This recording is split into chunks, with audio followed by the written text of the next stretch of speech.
So, yun na nga mga pre, pag-uusapan natin ngayon yung abutan ko ng droga dito sa video na to, no? Kasi ang sabi ng mga didishits ay inabutan ng droga ang ating mahal na Pangulo. Dito mismo sa video na to. Papakita ko po sa inyo yan. At syempre, bibigyan po natin ng explanation yan, no? Oo. Kasi, alam nyo, sa hearing po ngayon sa Kongreso, ay talagang wasak po ang pagkatae ng mga dutae. Durog po sila dun. Talagang durog na durog po sila dun. Oo. Siyempre, para makabawi naman siguro yung mga dutae at para, alam nyo yun, yung issue mapunta naman sa ating mahal na Pangulo, naghanap sila ng mga video na pantapat. Pantapat sa issue nila. Kumbaga, may issue ang dutae, gagawan din nila ng issue yung ating mahal na Pangulo. Ganon. Aha. Siyempre, yun nga, ang bibigyan natin ng reaksyon ngayon. At nakakapagtaka naman, na sumabay pa sa hearing ngayon. Bakit? Yun lang ba yung nakita niyong pambato or pang-atake kay PBBM? Itong video na to, na napakadali lang pong basagin eh. Napakadali lang pong alam nyo yun, explain. Oo, at gagawin po natin yan ngayon. Siyempre, bago po tayo magtuloy-tuloy, siyempre kung bago ka pa lang dito sa ating YouTube channel, huwag mong kalimutang mag-subscribe. Ayan. Siyempre, salamat po sa mga bago nating subscriber dyan. Maraming salamat. Siyempre, huwag kalimutang i-ring ang ating notification bell. Kasi dito po sa video na to, itong lalaki na to na naka-pink ba yan o pula, no? May iaabot po na parang powder doon sa kamay ng Pangulo. So, titingnan natin ngayon. Durog sila eh. Alam nyo kung bakit? Sa Kongreso pa lang wala na sila. Tapos na sila. Diba? Wala na silang magawa. Lahat po. Kasi doon sa Kongreso, ang dami po talagang naglabasang katotohanan na hindi alam ng karamihan ng mga Pilipino. Diba? Kanina lang. So ngayon may ganito ng video. Bakit ngayon yun na lang nilabas? Takot po sila na mapukusan ang mga dutae. Takot po na mapukusan sila sa nagiging topic ngayon sa Kongreso. Ang mga dutae, takot. Diba? Takot po sila. So, ang ginawa nila, naghanap ng kung ano-anong video. Yun, yung pambanat kuno nila sa Pangulo. Yun, yung ikakalat nila para pag-usapan din ng mga Pilipino. Para yung atensyon ng mga Pilipino hindi mapunta doon sa hearing, doon sa Congress. Para yung atensyon mapunta dito sa video na to. Which is basic. Napaka-basic lang po. Oo. Diba? So, ito na nga, shoutout muna sa ating GC BPM Squad. So, ito na nga, panuorin po natin. Wait lang may slow mo ba to?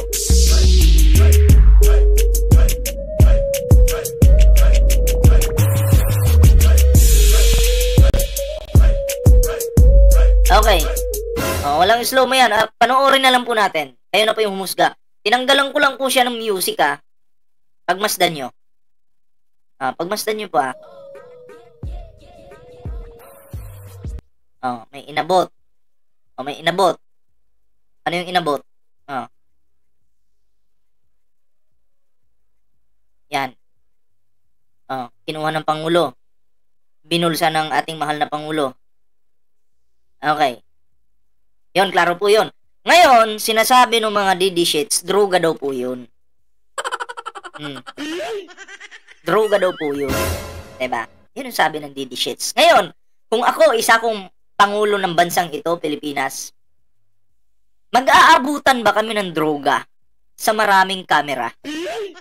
Tanong ko, maraming kamera na nakatutok. Mag-aabutan ba kami ng droga? Unang-una, ikakasira ko yan eh. Kung dyan kami mag-aabutan ng droga, ikakasira ko yan. Possible akong ma-impeach kapag ginawa ko yan. Diba? Possible. Ngayon, gagawin ko ba yan? Ang daming camera, ang daming tao, gagawin ko ba yan?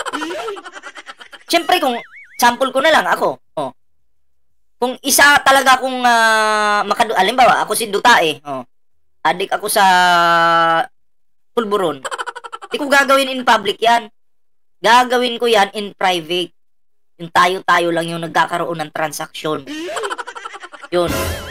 Pero kung titingnan nyo po dito, public po yan eh. May mga vlogger, may mga mainstream media, kanya-kanyang video, tapos mag-aabutan.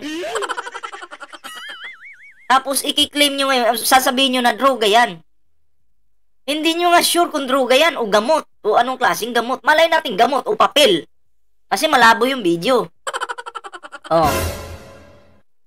Hindi po gagawin ng ating mahal na Pangulo yan na mag-aabutan sila dyan. Hindi. Masisira po ang kanyang pangalan. 'Di ba? Masisira. Yun. Abutan kayo dyan, tapos kayo, tatanungin kayo ngayon. Kung kayo yung nasa sitwasyon ng ating mahal na Pangulo, gagawin nyo bang mag-abutan kayo ng pinagbabawal na gamot dyan? Diyan sa daming tao? Hindi po, hindi natin, kahit sino po, walang tanga. Tanga na lang po at bobo siguro yung gagawa ng ganun. Or di kaya may sira sa utak, siguro gagawin yun. Yun. At hindi ko alam kung ano yung binigay sa kanila. Wala tayong alam doon. Pero ang nasusure ko po dyan, hindi po yung droga. Alam niyo kung bakit? Sino ngayon tanga ang mag-aabutan kayo ng pinagbabawal na gamot sa public? Wala. 'Di ba?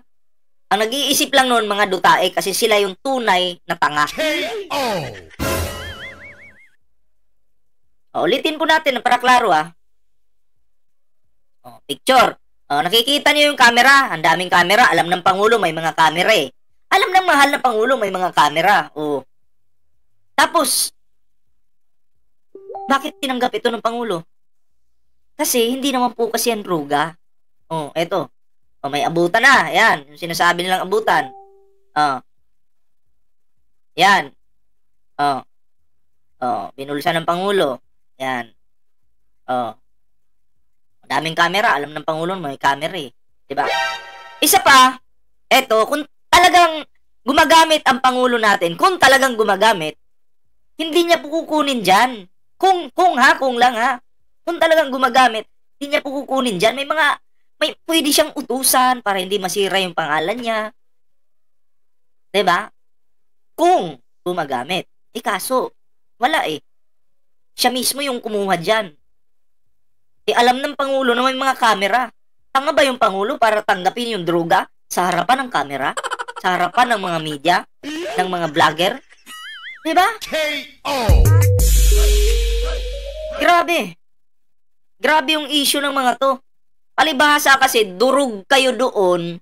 Durug kayo sa hearing sa Kongreso. Durug ang mga Dutae doon. Abangan nyo, kakagatin ito ng mga Dutae vloggers. Abangan nyo po yan. At ang husga nila sa ating Pangulong Bongbong Marcos, tingnan mo, nag-aabutan ng pinagbabawal na gamot in public pa. Yung gagawin ng mga yan eh.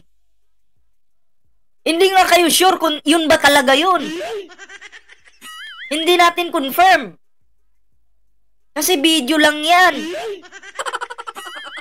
At kung i-analyze natin, bakit ka tatanggap sa publiko or in public? Bakit kayo mag-aabutan in public? Ang daming camera. Sige, utak na lang gamitin. Pagganahin nyo yung utak nyo. Wala eh. Alam nyo, every time nasisiraan ninyo yung Pangulo, kayo yung babagsak. Kayo yung madidiin dito. Tandaan nyo yan. Masisira ang pagkatain nyo dito. Durug na durug kayo dito. Di nyo lang matanggap kasi. Durug kayo sa Kongreso kanina. Akala ko ba matatapang ang Dutae, pero bakit walang nagpakita sa Congress? Gagaling nyo lang magmura, diba? Magbanta sa mga tao, pero pag kayo na yung pinapatawag, nalulusaw kayo. Nagtatago kayo sa aparador.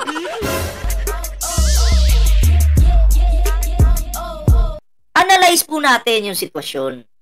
Wag po agad pag nakita, droga yan.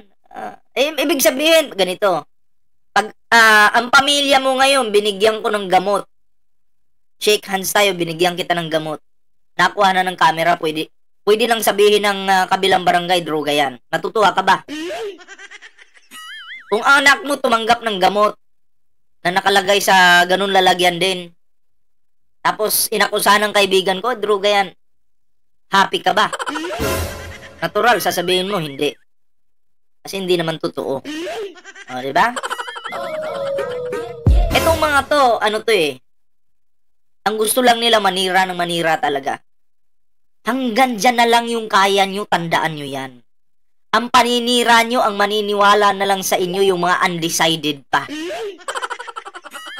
Kasi sila yung naguguluhan pa sa ngayon. Yung mga undecided. Pero yung decided na talaga, at ang kilala na ang ating Pangulo, di nyo na mababago yung mga isip niyan. Diba? Yung undecided, pwede mahati yan eh. Pwede yung iba mapunta dun kay Dutae. Yung iba sa ating Pangulo, pwede yun.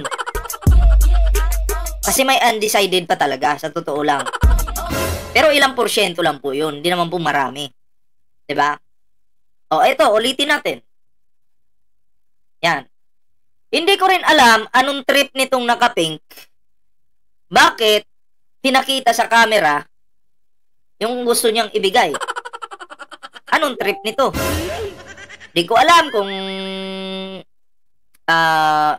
maka PBBM ba ito or makadutae. Sino ba itong nakapink? Yun yung tanong. At siya yung makakasagot niyan. Diba? Oh, kasi issue yan eh. Basta may inabot ka, makita sa camera, ganun, issue yan. Pwedeng gawa ng issue ng kalaban yan. Kahit hindi naman totoong pulburon yun, dahil in-issue nga ng kalaban, magiging issue pa rin. Pag napatunayang hindi pulburon yan, sunog na naman ang Dutae. Sira na naman ang pangalan nyo. Kaya palagi nilang sinasabi, sinisiraan ninyo ang mga Dutae. Huy, walang naninira. Tingnan nyo, sinong naninira ngayon? Ini-claim nyo na ito ay pulburon. Sinasabi nyo na agad. Video pa lang yung nakikita nyo. Ang Dutae ang mahilig manira, sa totoo lang. Oh. Diba? Klarong-klaro sa bidyong ito. Oh, ito na, abot. Oh, game. Oh, yun na. Medyo umiwas pa yung Pangulo kaunti. Hindi ko alam kung alam ng Pangulo yung binigay sa kanya o hindi. Kasi pwedeng alam niya, pwedeng hindi.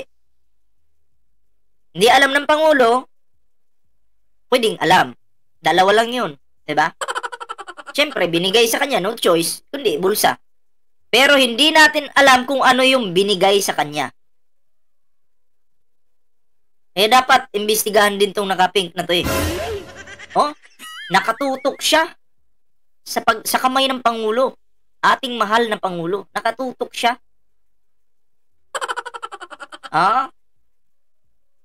Klarong-klaro po yan, ha? Yan, oh. Nakatitig, oh. Yan, oh. Siyempre, ikaw ngayon, sample ko na lang, mag-meet tayo, tapos maraming tao, busy tayo, and then, kamayan tayo, biglang may abot ako sa'yo. Siyempre, hindi ka na magtatanong, ano to, ganun, oh. Pwede kasing walang alam yung Pangulo, eh. Diba? Ayan, oh. Di binulsa na lang ng Pangulo.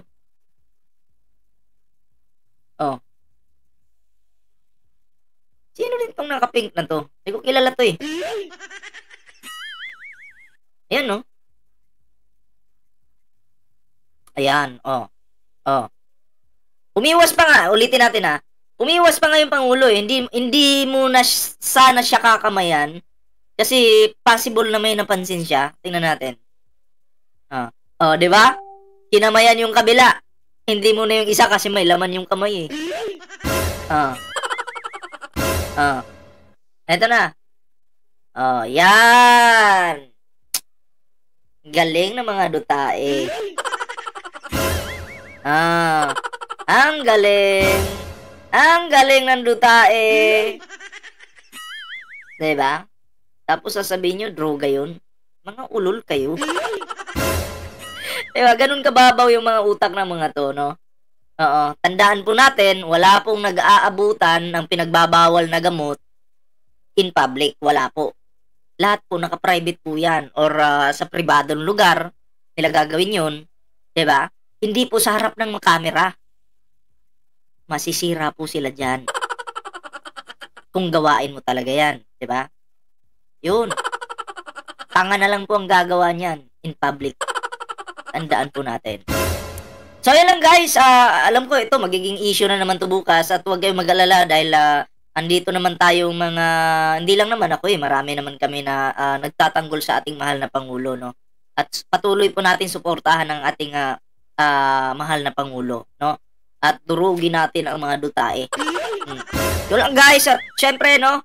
Meron po tayong dito, meron po tayong Facebook page, yan Ballpoint Man 2.0. Ayan, sana po yun yung i-follow yung ating Facebook page. So yun lang guys, ako'y magpapaalam muna pansamantala. Ingat-ingat po palagi. Bye-bye.